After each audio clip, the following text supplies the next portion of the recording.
नमस्कार मित्रांनो, good morning. ह्याच्या आधीचा जो व्लॉग आहे तो मी टाकला नाही, कारण काल पण थोडा टाइमपास वाला सीन झाला होता. तर विचार केला की यार नीट रेकॉर्ड नाही केलाय तर टाकून काय उपयोग नाही, तर मी टाकलाच नाही. तर आता टाइम होत आहे 7:50. आता सगळे डिव्हाइस आपण चालू करूया, जसं की रॅपिडो, ओला, उबर. आणि जी पण कुठली चांगली ट्रिप लागेल, चांगली अमाऊंटची, मग ती भले कुठलीही असू दे, ती आपल्याला उचलायची आहे. फक्त चांगली अमाऊंटची लागली पाहिजे बस. हा एका दोघांचा सजेशन आहे, तर मी विचार केला की चला यार सजेशन घेऊनच बघूया. त्यांच्या सजेशन वरती आपण ट्राय करूया की कसं काय होते. रॅपिडो चालू झाला, हा झाला उबर, आणि त्यानंतर तिसरा ऍप जो आहे तो आपला ओला. हे ओला नोटिफिकेशन खूप देतं. टायर प्रेशर 34, 35, 34, 34, एक पॉईंट कमी आहे, तर ठीक आहे, इतका काही इश्यू नाही. चला, ट्रिप झालेत 0, डिव्हाइस पण झालेत सगळे ऑनलाईन. आता एक चांगली ट्रिप लागायची वाट बघूया, आणि जशी ट्रिप लागेल तशी कल्टी. रॅपिडोमध्ये 2 राईड कंप्लीट झाल्यात. पहिली राईड 15 रुपये पर किलोमीटरच्या रेटनी कामोठ्यापासून पवईची होती, आणि पवईवरून ऐरोलीची दुसरी राईड लागली, ती लागली 22 किलोमीटरची. पहिली जी राईड होती ती 35 किलोमीटरची होती, आणि दुसरी राईड होती ती काहीतरी 17 किलोमीटरच्या आसपास होती. तर मुंबईमध्ये घुसायचा तर निर्णय माझा ओके होता, पण मला असं वाटलं की अजून मला मुंबईमध्ये घुसवेल. पण रॅपिडोमध्ये कसं की ॲडव्हान्समध्ये ट्रिप आली, तर ॲडव्हान्समध्ये ट्रिप आल्यानंतर मला ऐरोली, नवी मुंबई दिसलं. मी लगेच ॲक्सेप्ट केली. मी अमाऊंट वगैरे काहीच बघितली नाही, आणि लकीली चांगली अमाऊंट भेटली. आणि 11 वाजलेत आता बरोबर. आणि इथून आता कशा राईड लागतायत ते माहिती नाही बाबा. सगळ्यात पहिले रॅपिडो तर चालू आहेत, ओला आणि उबरला पण चालू करूया, आणि मग चांगल्या राईडच्या शोधामध्ये वाट बघूया. जोपर्यंत चांगली राईड लागत नाही तोपर्यंत. ठाण्याची ट्रिप कॅन्सल झाली, तर मी थोडासा आतमध्ये सिटीमध्ये घुसलोय, जेणेकरून आपल्या ट्रिप्स लागतील.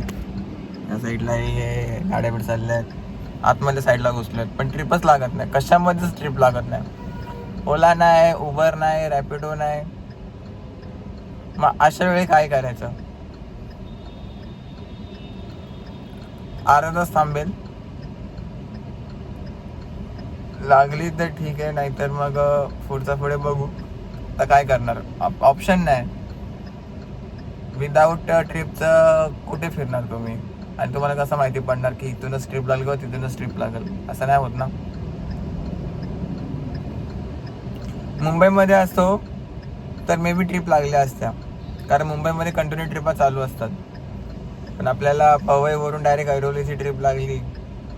माझ्यासाठी चांगलं होतं की अरे यार चला निघालो आपण इथून. पण आता असं वाटतं की परत फसल्यासारखं झालंय. थोडा पेशन्सने काम करूया. शेवटची ट्रिप किती वाजता कंप्लीट केली ते बघतो पहिले. 1 तास तर झाले ट्रिप नाही लागली. 9:30 वाजताची ट्रिप होती, आणि ही ट्रिप कंप्लीट करायला आपल्याला 1 तास 23 मिनटं, नाही 1 तास 5 मिनटं लागली, म्हणजे 11.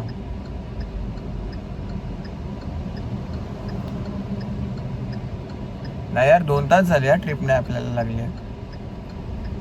2 तास बेस्ट झाले आपले. ट्रिप्स लागत नाही आहेत. विचार केला की CNG भरून घेतो. अर्धी टाकी आहे ना CNG, अर्धी टाकी संपलाय, तर मग CNG भरून घेतो. त्यामध्ये जर एखादी ट्रिप लागली तर ठीक आहे, नाही लागली तर CNG भरून झाल्यानंतर मग ट्रिपची वाट बघू. मग त्याच्या व्यतिरिक्त तर काही करू शकत नाही.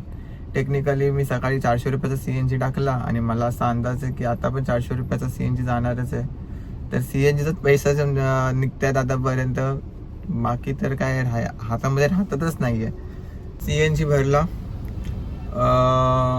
305 रुपयाचा CNG बसलाय, आणि मी सेकंड ट्रिप 0 करतोय. बस आता कुठेही जायला तयार आहे. जोपर्यंत CNG संपत नाही तोपर्यंत घरी जायचं नाही, असा वाला कन्सेप्ट करू शकतो. पण ट्रिपच लागत नाही यार. म्हणजे काय, ऐरोलीमध्ये ट्रिप लागत नाही आहेत. अरे किती CNG गाड्या आहेत टी परमिटच्या, जवळजवळ 20-25 गाड्या मला दिसल्यात. ट्रिपच लागत नाही, ते तरी काय करणार. का मित्रांनो, मी CNG टाकला. CNG टाकल्यानंतर लगेच कस्टमरची राईड लागली. ठीक आहे. आता 26 किलोमीटरचे मला कंपनीने, याच्यामध्ये पिकअप अँड ड्रॉप इन्क्लूड आहे, मला दिले किती, 286 रुपीज. आता सिम्पलचं कॅल्क्युलेशन आहे बघा की किती बेकार रेट कार्ड दिलाय उबरने. 286 भागिले 26.5 या रेटनी मी डोंबिवलीला आलोय. आणि का आलोय माहितीये, मजबुरीने. कारण तिथे राईडच लागत नव्हत्या. भेटत त्या ट्रिपा मारतोय. कारण आतापर्यंत जो पण काय झालंय तो व्यवस्थित काय झाला नाहीये. सो त्याच्यामुळे भेटल ते मारतोय. पण चांगला रेट भेटत असेल तरच मारतोय. आणि जर नाहीच भेटला तर मग जाऊ दे, आपण मारतो, असं मला सीन आहे. सो सध्या सिच्युएशन असं आहे की चांगल्या ट्रिप्स लागत तर आहेत. चांगल्या ट्रिप्स लागत आहेत म्हणजे कमी रेटने लागतात पण कमी रेटने, 12 रुपये 10 रुपये अशा रेटने ट्रिप्स लागतात. आणि आता ट्रिपच लागत नाही आहेत. मी सध्या आहे कुठे माहिती आहे, मी सध्या आहे उल्हासनगरला. 3:30 वाजलेत, उल्हासनगरला आहेत. एवढा बेकार धंदा झालाय ना आज, बाप रे. गाडी किती चालली आहे माहिती आहे, 107 किलोमीटर गाडी चालली आहे. आणि त्या हिशोबाप्रमाणे त्याचे 50% पण अमाऊंट नाही बनली. नाही 50% कसं, बेकार सीन आहे भाई. मी काय सांगू, इतकं सगळेजण बोलतात मुंबईला जा, मुंबईला गेलो, पवईवरून ऐरोली, ऐरोलीवरून डोंबिवली, डोंबिवलीवरून इकडेच आता तडमडतोय.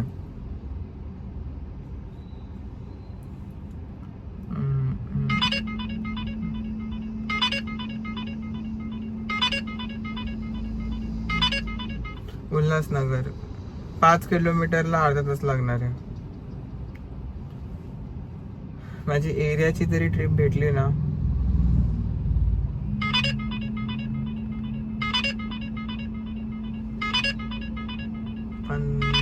शपथ 15 किलोमीटरला 1 तास.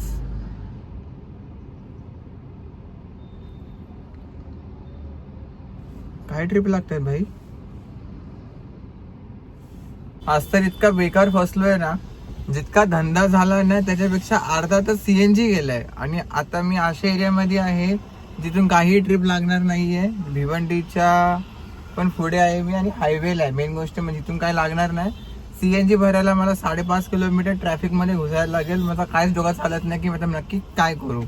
आणि जे आता रिसेंटली जे कस्टमर भेटले ते 1 नंबरचे भिकमागे कस्टमर होते.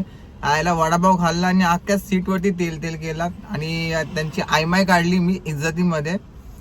आणि पिकअप लोकेशन जो होता त्यांचा तेवढा बेकार पिकअप लोकेशन होता.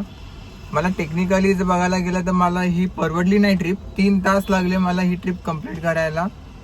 पण मला एक कन्सेप्ट क्लिअर झाला की भाई मुंबई परवडली, पण ते कल्याण, डोंबिवली वगैरे त्या साईडचे ट्रिप आपण लोकल मध्ये तरी मारू शकतो. पण तिथून जर मुंबईची ट्रिप लागली तर वेल अँड गुड, लाईक अंधेरी वगैरे, ठाणे वगैरे ठीक आहे. पण हे भाई वसई विरार साईडला बाबा चुकून पण नाही यायचं, लय बेकार सीन आहे. तर ठीक आहे, आता काय जवळपास ऑप्शन नंबर 1 की मी डायरेक्ट एमटी जाऊ. ऑप्शन नंबर 2 CNG भरून भिवंडी साईडला वगैरे कुठे थांबायचं आणि घरच्या साईडला ट्रिपा बघायच्या. तर CNG इम्पॉर्टंट आहे. पूर्ण त्या रोडला ट्रॅफिक जाम आहे. मी डोकं लावतो आणि काहीतरी करतो, थांबा. जरा टाइम बघा, 12:21 आणि कार चालली आहे आपली 234 किलोमीटर. याच्यामध्ये 3दा वेळा CNG टॉपअप करायला लागला आणि टोटल CNG ची कॉस्ट आहे ती 1400 रुपयाची CNG ची कॉस्ट आहे. ठीक आहे. टोटल चा दिवस काइंड ऑफ एक्सपेरिमेंट वाला दिवस समजू शकता. कल्याण, डोंबिवली, मीरा भाईंदर किंवा वसई विरार, मीरा भाईंदर नाही, वसई विरार, नायगाव त्या साईडच्या एरियाची मी ट्रिप अजिबात घेणार नाही, कारण एवढा टाइम वेस्ट झालाय. शेवटची ट्रिप जी होती ती वसई विरार नायगावची होती, बट कस्टमरनी काय केलं की लोकेशन चेंज केली आणि त्यांनी हायवेच्या मध्येच एका रॅन्डम हॉटेलवरती त्यांनी थांबवली गाडी. तर तिथे नाही जवळपास CNG होता आणि नाही जवळपास काय. माझ्याकडे 2 ऑप्शन होते. एक तर मीरा भाईंदरमध्ये जायचं, तिथून ठाणे साईडची ट्रिप बघायची, आणि दुसरा ऑप्शन होता तिथून डायरेक्ट घरी, नो टाइमपास, डायरेक्ट घरी. माझा CNG पण संपला होता आणि माझा पेट्रोल पण आहे तो पण ऑलमोस्ट आता संपायलाच आलेला आहे. बट सिच्युएशन अशी झाली होती की मी सगळ्यात पहिले काय केलं की मी CNG भरला. CNG भरल्यानंतर मी डायरेक्ट आलो घरी. तर ह्याच्यामुळे काय झालं की ह्याच्यामुळे ना टाइम खूप जास्त कन्झ्युम झाला. अर्निंग नाही झाली जितकी व्हायला पाहिजे तितकी. 8 वाजता घर सोडला होता, 12:30 वाजलेत, 9, 10, 11, 12, 14.5 तास काम केलंय कंटिन्यू. आणि 14.5 तासामध्ये अर्निंग किती व्हायला पाहिजे आणि किती झाली आहे मी सांगणार नाही की माझी अर्निंग किती झाली. लोक थुकतील माझ्यावरती, एवढी बेकार एवढी घाण अर्निंग झाली आहे. बट हे जे एरियाज आहेत मला सांगितले होते आधीच्या माणसांनी की या एरियाज मध्ये जाऊ नको, पण ते बोलतात ना स्वतः गेल्याशिवाय समजत नाही की नक्की काय सिच्युएशन येते. डोंबिवली, कल्याण, ठाणे, टाटा बाय बाय नाही जाणार या एरियामध्ये. माझा डोका आहे ना आउट झालेला आज, पूर्ण मूडचा पूर्ण दही झालेला. पण थोडेसे गाणे ऐकले, मूड जरा फ्रेश झालाय.